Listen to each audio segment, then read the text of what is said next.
para compartir con ustedes en esta mañana. Una de ellas está en Juan, el Evangelio de Juan capítulo 21.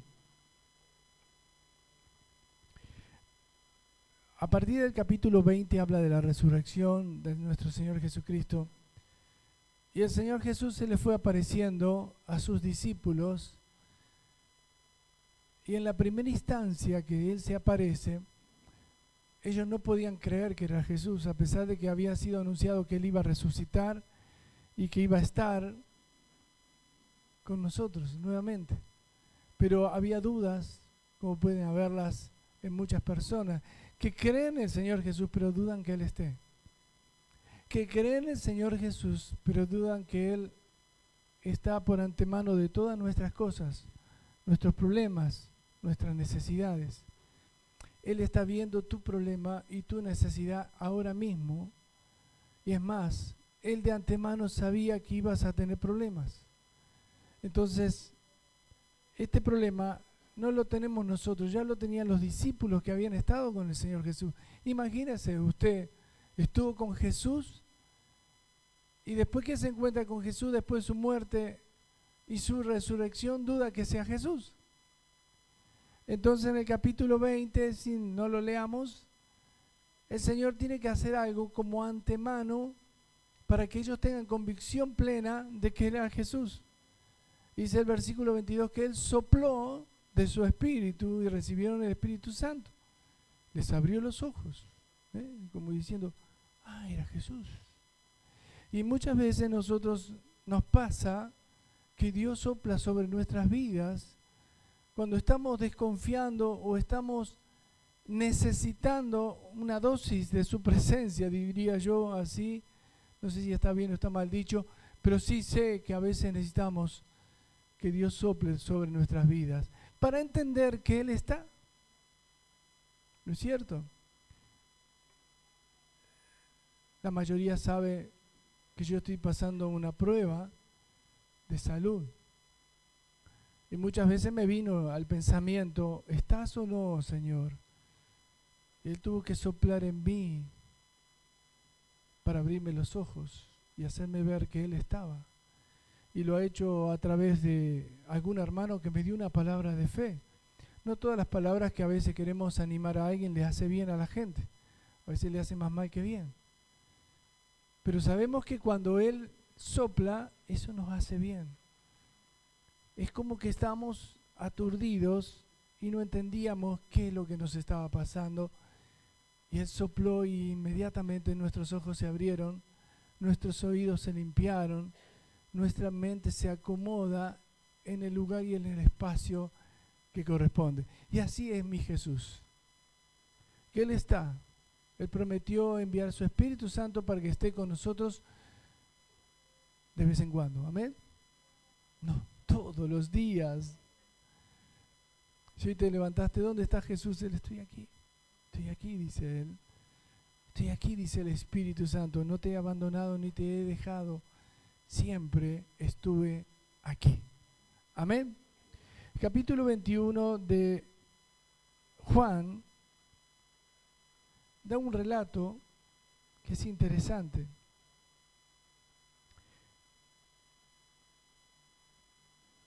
Lo voy a leer porque es interesante. Después de haber soplado el Señor Jesús, se manifestó otra vez a sus discípulos junto al mar de Tiberias y se manifestó de esta manera. Estaban juntos Simón Pedro, Tomás llamado el Dídimo, Natanael, el de Caná de Galilea, los hijos de Zebedeo y otros dos de sus discípulos. Simón Pedro les dijo, voy a pescar. Ellos dijeron, vamos nosotros también contigo. Fueron y entraron en una barca y aquella noche no pescaron nada. Hay peor cosa que cuando uno dice voy a hacer esto y nada te sale bien. Hoy he hablado con una hermana, nada me sale bien. Y bueno, quizás si esto es lo que le pasó a los discípulos del Señor Jesús, en este caso Pedro. Y cuando ya iba amaneciendo, se presentó Jesús en la playa, mas los discípulos no sabían que era Jesús. Y les dijo, hijitos, ¿tenéis algo de comer? Le respondieron, no. Él les dijo, echad la red a la derecha de la barca y hallaréis. Entonces la echaron y ya no la podían sacar por la gran cantidad de peces. Entonces aquel discípulo quien Jesús amaba, dijo a Pedro, estamos hablando de Juan, es el Señor, Simón Pedro. Cuando oyó que era el Señor, se ciñó la ropa porque se había despojado de ella y se echó al mar. Y los discípulos vinieron con la barca arrastrando la red de peces, pues no distaban de tierra sino como 200 codos. Al descender a tierra vieron brasas puestas y un pez encima de ellas y pan. Jesús les dijo, traed de los peces que acabáis de pescar. Simón Pedro sacó la red a tierra llena de grandes peces, 153, y aún siendo tanto, la red no se rompió. Les dijo Jesús, venid, comed. Y ninguno de los discípulos se atrevía a preguntarle, ¿tú quién eres? Sabiendo que era el Señor. Vino pues Jesús y tomó el pan y les dio, y asimismo del pescado. Esta era ya la tercera vez que Jesús se manifestaba a sus discípulos después de haber resucitado de los muertos. Paro acá un momento y quiero explicar lo que veníamos hablando. El Señor muchas veces se nos aparece y seguimos desconfiando, ¿será o no?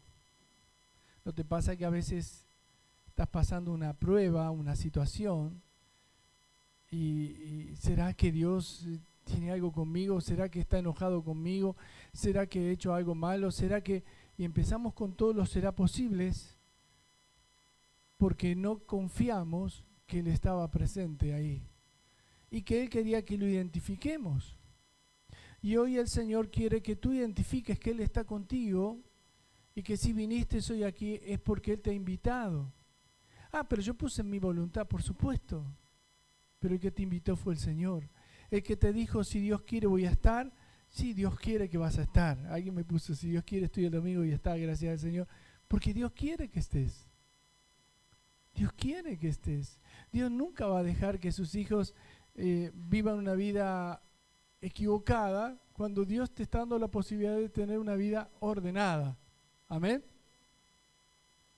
Y Pedro, que es muy parecido a mí, o yo muy parecido a él, porque a veces soy cabezón. No hablo de este Pedro, sino del Pedro de antes, uno más viejito. Este Pedro era muy cabezón.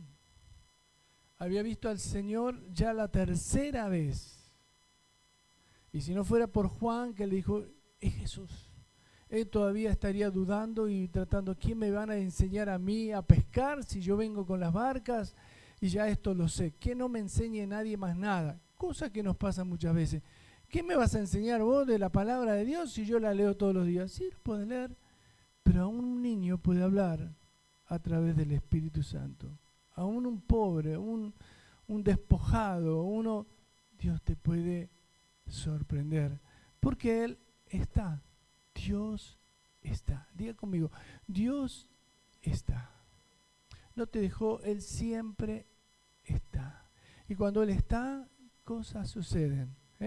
Hay una canción que dice, las tristezas se van cuando Él está, cuando la presencia de Dios viene, se va la angustia, el dolor, las tristezas, la enfermedad.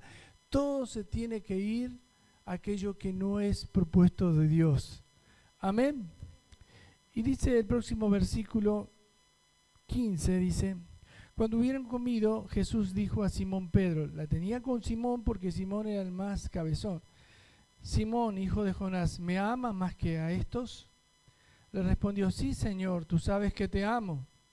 Él le dijo, apacienta mis corderos.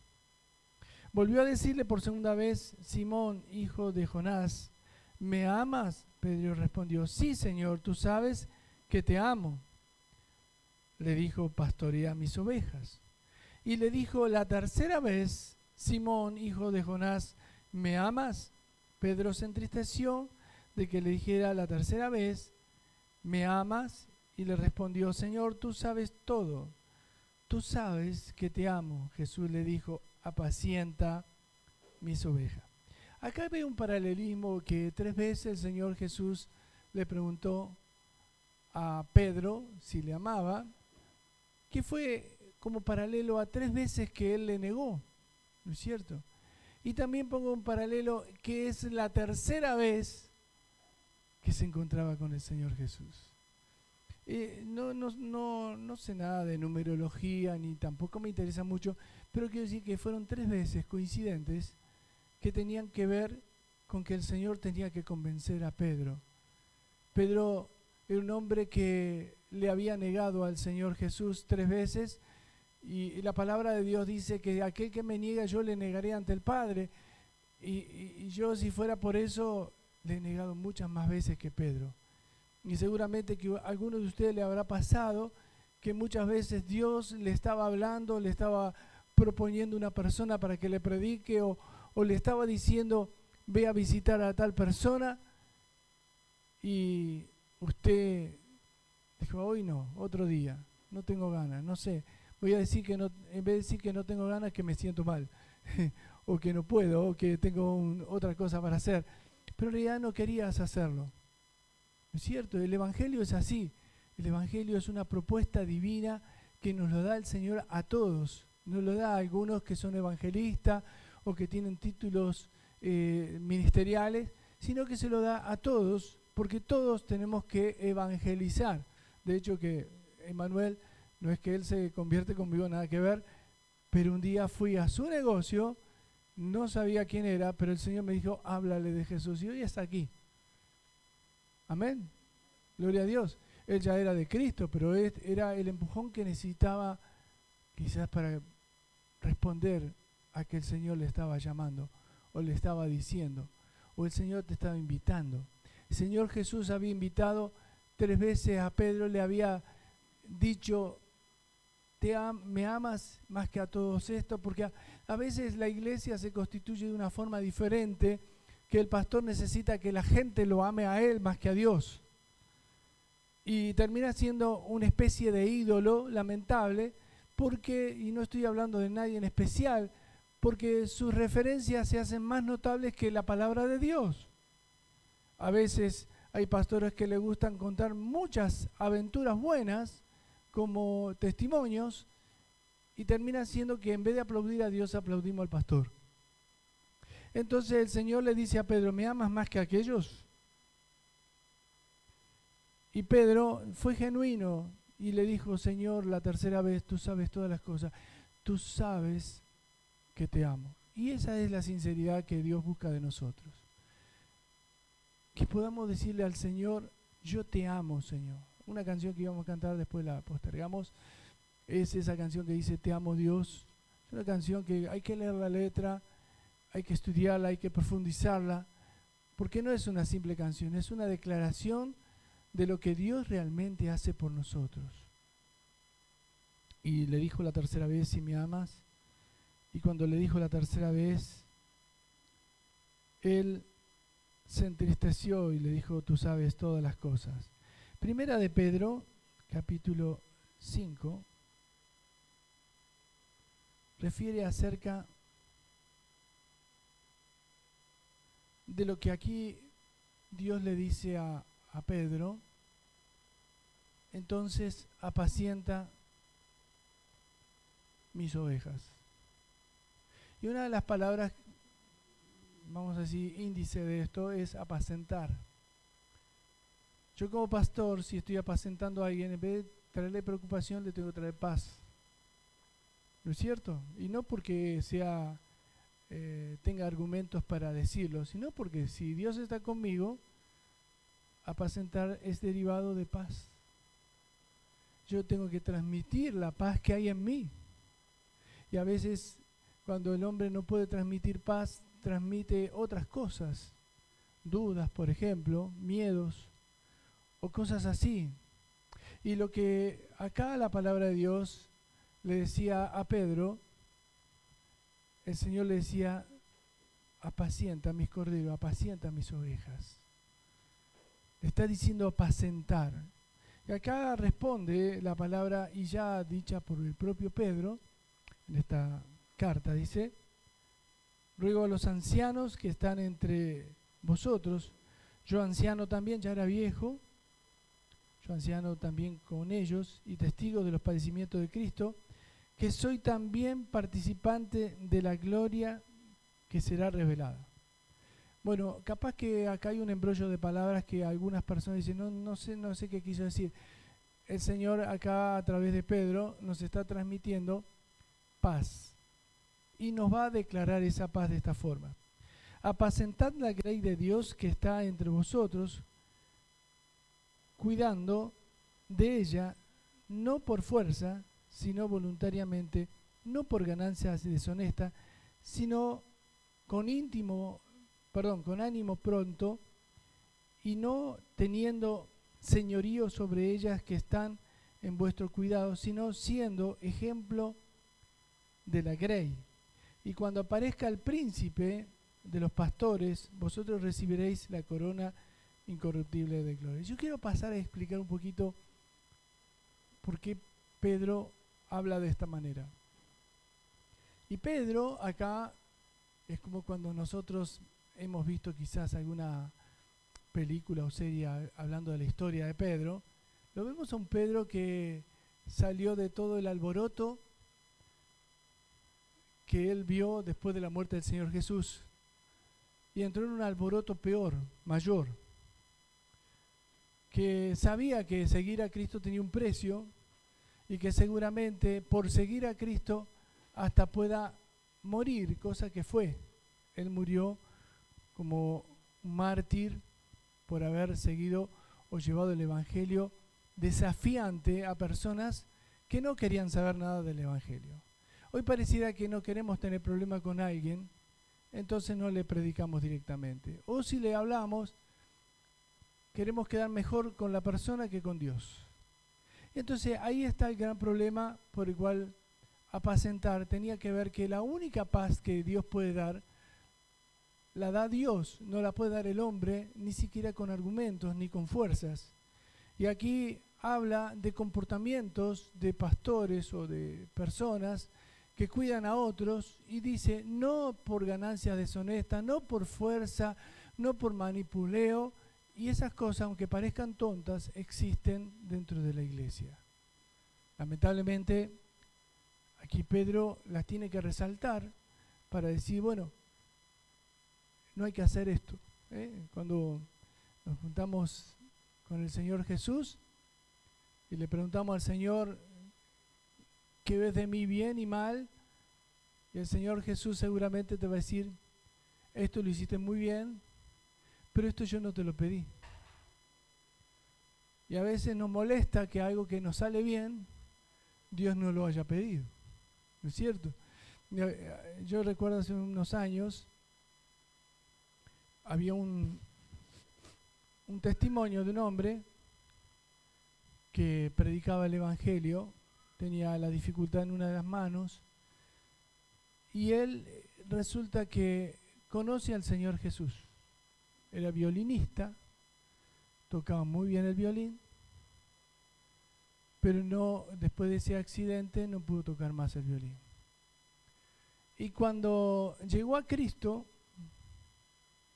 dije, yo antes tocaba el violín también y podía haber sido un músico acompañando a la obra de Dios y podía haber hecho esto y podía haber hecho aquello. Pero llegué a Cristo así. Entonces él le explicaba que Dios no te va a llamar por lo que sabes hacer o por lo que tú sabes que puedes agradar a Dios porque te agrada a ti mismo. Dios te va a llamar y después te va a poner la gracia, el don o el ministerio o el talento que Él quiere. Y muchas veces nosotros cuando en vez de transmitir paz a las almas, le estamos transmitiendo ciertos desafíos que no son buenos, que no nos hacen bien, porque seguir a Cristo no significa que Dios quiera que estés sufriendo y vengas con cara de sufrimiento a cada reunión, sino que seguir a Cristo es que tú vengas en paz, en victoria, en alegría, en gozo, donde todo lo que te hace mal está en manos de Él y Él puede controlar y puede cambiar y puede diversificar y puede hacer cosas que ni te imaginas.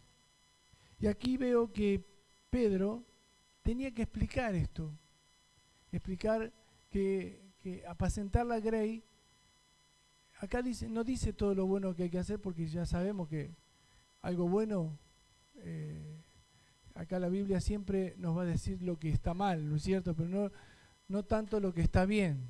Es decir, a veces algunos dicen, no, pero la Biblia no dice nada que no fume marihuana, dice. Pero sabemos que fumar, no solamente fumar, sino fumar marihuana, que ambas cosas están mal, para Dios están mal, no hace falta que lo diga la Biblia. Sabemos que, qué sé yo, vamos a poner algo más puntual, que robar, que mentir, que está mal ante Dios. Entonces hay cosas que no las dice la Biblia, pero están mal. Y apacentar significa resaltar lo que estás haciendo bien, animarte a que sigas en esa conducta. Yo muchas veces cuando hablamos acerca de la antigua manera de vivir y la nueva, y yo digo, y lo dice Pablo ahí en Efesios, que la antigua manera de vivir no significa que todo lo que hicimos antes estaba mal, sino que en la nueva manera de vivir, mostrándote lo que está mal, te vas a dar cuenta que hay cosas que hacías mal, no todo, ¿no es cierto? A veces veo, qué sé yo, un ejemplo, ¿no? Veo un matrimonio ejemplar que no tiene a Cristo. Es ejemplar, tiene conducta buena, tiene moralista, todo lo que vos quieras, pero no tiene a Dios. Y al no tener a Dios, por más bien que se haya portado, por más linda que sea su casa, no va a ir con Dios. Porque hay que tener a Cristo en nuestra vida y hay que honrarle y seguirle y serle fiel. Amén. En el versículo 5 dice, igualmente jóvenes, está sujeto a los ancianos y todos sumisos unos a otros revestidos de humildad, porque Dios resiste a los soberbios y da gracia a los humildes. Y una de las cosas que es de la juventud es justamente la conducta. Nosotros decimos, vieron que habla de las pasiones juveniles, es que los jóvenes eso lo ve como normal. El hombre que anda en pasiones juveniles, que es ya mayor, se siente hasta desubicado porque está haciendo cosas que están mal, pero que hacen los jóvenes, ¿no es cierto? Y acá hay algo que tiene que ver con todo lo que está diciendo Pedro, y es esencialmente que Dios resiste al soberbio. ¿Y qué es la soberbia? La soberbia es uno de los pecados que hizo que Satanás tome su propia iniciativa y pudiera convencer, por la libertad de albedrío que tienen los ángeles, a un tercio de los ángeles. Y a partir de ahí, si bien no vamos a profundizar en este tema porque sería muy largo, pero a partir de ahí nos damos cuenta que es un principio diabólico la soberbia. ¿Y cuándo sé que es una soberbia? Cuando alguien me quiere enseñar algo que yo ya sé. ¿Y yo qué voy a hacer? Me voy a molestar que me está diciendo algo que yo ya lo sé. Y en vez de molestarme, la humildad diría, quiero escucharte, porque muchas veces la palabra de Dios va a ser reiteradas veces que nos va a explicar algo y nos va a decir algo hasta que lo aprendamos y lo tomemos. Yo en esta mañana quiero honrar al Señor Jesús. El Señor Jesús es el pastor de los pastores. El Señor Jesús es el que vino a dar su vida por nosotros. Y dice, el buen pastor da su vida por las ovejas. A veces soy de esos pastores molestos que cuando alguien falta le estoy preguntando qué te pasó, o estás bien, te ocurrió algo. Y yo comentaba a alguien, digo, cuando yo conocí a Cristo, conocí en un hogar cristiano, mi madre era cristiana, tenía poca edad, 9 años solamente, pero no recuerdo a alguien que me haya dicho en toda mi vida, hasta esta edad que tengo, 67, por las dudas si alguien está sacando cuenta, nunca nadie me llamó para ir a una reunión. Nunca nadie me preguntó si estaba bien, si qué te pasaba, por qué no venís a una reunión. Y no con esto lo digo ni con orgullo siquiera, sino por necesidad de la respuesta, porque siempre necesité al Señor y no podía estar lejos de Él ni siquiera un día, ni siquiera unas horas, porque sé que de Él dependo siempre, de su buena voluntad y de su palabra. Y por último, yo quiero expresarle esto. Dice, Dios resiste a los soberbios.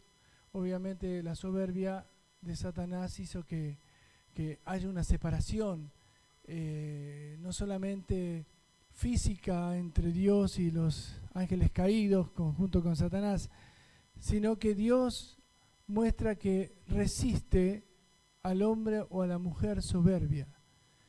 Y la soberbia es algo que a veces lo disfrazamos de sabiduría, o lo podemos disfrazar de inteligencia, o lo podemos disfrazar de habilidades. Es decir, un ejemplo, ¿no? No sé, mire cómo habla el pastor. Yo podría estar hablando mejor que él ahí. Seguramente con soberbia lo puedo decir, pero si lo dice con humildad, seguramente Dios le abrirá una puerta. ¿No es cierto? ¿Por qué? Porque la soberbia es lo que Dios resiste. Dios resiste al soberbio. No solamente a la soberbia, sino al soberbio.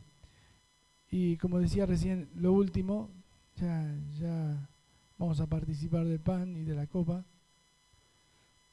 Dice así: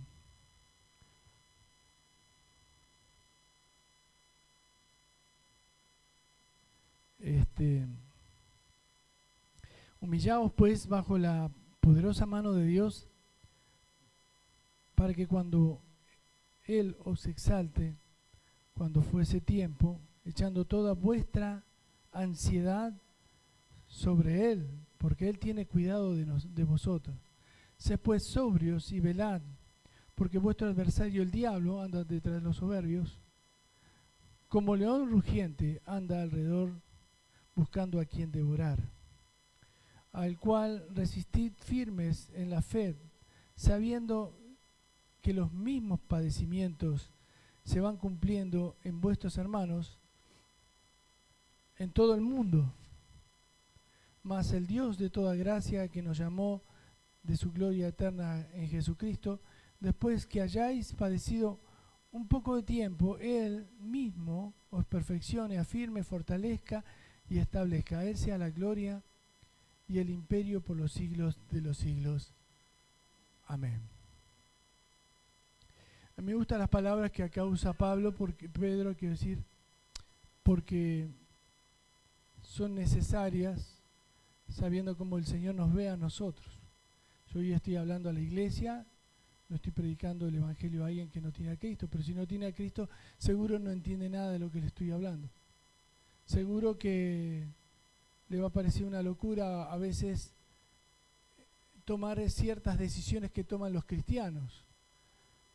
Seguro que le va a parecer extraño que un pastor vaya a visitarle o lo anime o lo estimule. Seguro que le va a molestar que otro hermano que aparezca y sea muy humilde en condición y humilde en su manera, te quiera bendecir con una palabra de parte de Dios.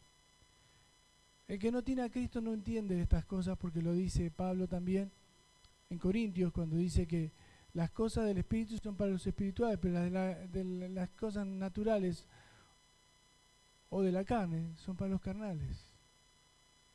Y los hijos de Dios que tenemos al Espíritu Santo, entendemos que para escuchar a Dios, para obedecer a Dios, necesitamos la humildad. No hable de la humildad, simplemente digo esto, porque la humildad es lo que nos abre la puerta a lo que Dios quiere hacer con nosotros. La humildad es lo que hace Dios que nuestra vida tenga contacto y nuestro ser esté constantemente unido a la presencia de Dios. Si les digo algo, todas las características que nombré son del Señor Jesús. Él se humilló a sí mismo, tomó forma humana y estando en la condición de hombre, se hizo siervo de los hombres. Y no solamente eso, y fue obediente hasta la muerte y muerte de cruz. Creo que la condición del Señor Jesús es una condición demasiado pesada para tomarla con tanta liviandad. Porque morir por otros, morir por alguien que se burla de vos, morir por alguien que es indiferente, Él murió por nuestros pecados. Y cuando usamos la palabra pecado parece que hablamos que murió por los impuestos, como que no tengo nada que ver con los pecados. En realidad, el pecado gobierna a muchas personas, en su mayoría los hombres y mujeres, pero no reconocemos siempre que tenemos pecado. Y es ahí cuando existe la soberbia, y es ahí cuando el hombre que se humilla recibe el perdón de Dios. Hoy vamos a partir el pan, vamos a tomar de la copa, y mientras partimos el pan, para aquellos que no saben, el pan representa el cuerpo de Cristo. De alguna manera emulamos que representa a la iglesia. Y muchas veces es partido para que estemos unidos. A veces Dios permite cosas que nos hacen daño o nos duelen. Pero esas cosas que Dios permite son las que nos sanan. Son las que nos hacen a nosotros, hombres y mujeres, que entendemos que el cuerpo de Cristo no puede ser más lastimado, porque ya Cristo padeció por nosotros, llevando nuestras cargas, nuestros pecados en la cruz. Y aquí cuando leemos esta parte o recitamos esta parte que el Señor Jesús la dijo con sus discípulos, también la dijo Pablo, es decir, este es mi cuerpo que por vosotros es partido. Estoy diciendo hoy, yo no puedo partir más el cuerpo de Cristo, debo partirme yo, debo humillarme si es necesario, pidiendo perdón a aquel que ofendí o lastimé, o pedirle perdón a aquel que se siente lastimado. Partir el cuerpo significa eso, que al partirlo, el corazón de Cristo se agrada de aquellos que se humillan, porque no podemos partir más el cuerpo de Cristo. El cuerpo de Cristo fue lastimado, lacerado por nuestros pecados, y nosotros no somos quienes para ofender una vez más al Señor. Por último quiero decir esto: la sangre de Cristo es el nuevo pacto.